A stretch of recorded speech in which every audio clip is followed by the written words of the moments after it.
Hello mga ka-joiners, nandito kami ngayon sa Perlas ng Silang, dito sa Cavite. Invite ko ang buong family ko, kasama ko ang mga sisters ko at ang tita ko. Ang laki ng space niya, masarap mag-imbita even your friends. Dito nyo i-treat. Meron din silang live band tuwing linggo.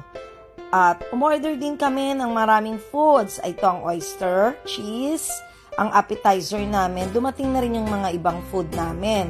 Ito yung mga in-order pa naming iba.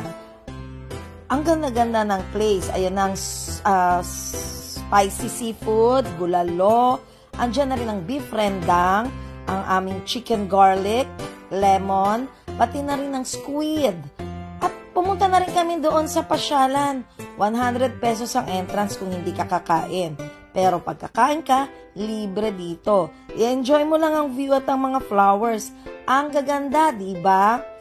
Ang sarap mamasyal. At ayun si Linlin, naggawa pa ng kanyang drone. Nagpicture-picture kami with the drone.